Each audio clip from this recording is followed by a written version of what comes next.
रात में बेचारे गहरी निद्रा में, जैसे ही ठाकुर जी सोवे गए, शयन आरती हो गई, ठाकुर जी सो गए, सारे मंदिर के लोग चले गए, और रात में आया ड्यूटी पे, उसने फिर से मोहन जागिए।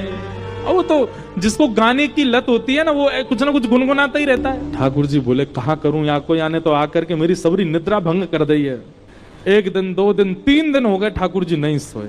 चौथे दिन बंधुआ ऐसा हुआ कि सवेरे मंगला करने के लिए जैसे ही गोसाई जी आए, सो ठाकुर जी अपनी ब्रह्म वेदी पर खड़े खड़े झोंकाले में, गोसाई जी ने तुरंत पर्दा किया, पर्दा करके, जय जय आप सोए नहीं, नेत्र आपके लाल पड़े हैं, और ये इतनी निद्रा क्यों आ रही है? ठाकुर जी बोले जल्दी गोद करो, मुझको नींद आ रही है। और ठाकुर जी गोसाई जी की गोद में ही सो गए। गोसाई जी ने ठाकुर जी की पूरी सेज देखी, कोई ऐसा तो नहीं कि भैया चद्दर में कछु घुस गए हो, ठाकुर जी को कुछ चुभ रहे हो, सब देखा, लेकिन कोई भी ऐसी बात नहीं। आज श्रृंगार आरती 4 घंटा विलंब से हुई, ठाकुर जी सो गए। जब ठाकुर जी उठे, श्रृंगार किया, गोसाई जी बोले जय जय आप सोए क्यों नहीं, कोई पीड़ा आपको? ठाकुर जी बोले तुमने नया द्वारपाल रखो है, रात भर भैरव गावे, ये सुबह मंगला में भैरव सुन के जावे, फिर रात में आवे, रात भर भैरव सुनावे, मेरी नींद टूट जाए। गोसाई जी को क्रोध आया और गोसाई जी ने उस द्वारपाल को सेवा से हटा दिया। 3-4 दिन निकल गए। अब 3-4 दिन बाद ठाकुर जी की जैसी सुबह सुबह मंगला आरती होने लगी, तो मंगला आरती में फिर देखे ठाकुर जी आज फिर झोंका ले रहे हैं। गोसाई जी बोले जय जय, अब तो मैंने वो सेवा से हटा दियो, अब तो रात भर आपको राग नहीं सुनाई देते होंगे, अब क्यों नींद आ रही है आपको?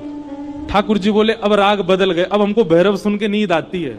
अब रात में भैरव सुन सुन करके हमारी आदत होगी, जब तक भैरव नहीं सुनाओगे। अब मंगला में सब भैरव गा रहे हैं, ठाकुर जी को उठाती सब भैरव सुना रहे हैं, अब भैरव गा रहे हैं तो हमको नींद आ रही है, क्योंकि अब उसकी वजह से हमारी आदत हो गई है भैरव सुन के सोने की। और भैया तुमने वाकु सेवा से गलत निकालो, वाकु बुलाओ, वाकु स्वर बहुत अच्छा लगे, अब तो वाके काजे मैं भैरव भी सुनूंगा रात में। इतना ठाकुर जी प्रेम करते हैं गायन से।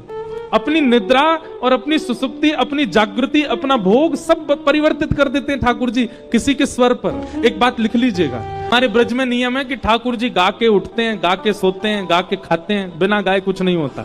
ब्रज की सेवा में 3 भाव प्रधान है, राग, भोग और श्रृंगार। ठाकुर जी को सबसे पहले राग सुनाना पड़ता है, दूसरा भोग पवाना पड़ता है, तीसरा श्रृंगार। ये 3 से लाड़ लड़ाते हैं हमारे ब्रज में। तो हमारे यहाँ पर ठाकुर जी को सुबह उठाएंगे तो गा करके, सुबह का राग है भैरव, ठाकुर जी को भैरव गा के सुनाया जाता है, भैरवी सुनाया जाता है, तो ही ठाकुर जी उठते हैं। फिर श्रृंगार जब होता है ठाकुर जी का, तब भी ठाकुर जी के लिए गाया जाता है। आज ठाकुर जी कैसे लग रहे हैं, ऐसी मुकुट पहनी, ऐसी पीताम्बर पहनी, ऐसी माला पहनी, ऐसे कुंडल पहने, ऐसे नेत्र है, ठाकुर जी के लिए राग गाया जाता है। भोग भी ठाकुर जी गा के ही पाते हैं। आज दधि मीठो मदन गोपाल, सोते भी ठाकुर जी गा के, कोई गा के सुनाना पड़ता है उनको। क्या सुनाना पड़ता? बिहाग।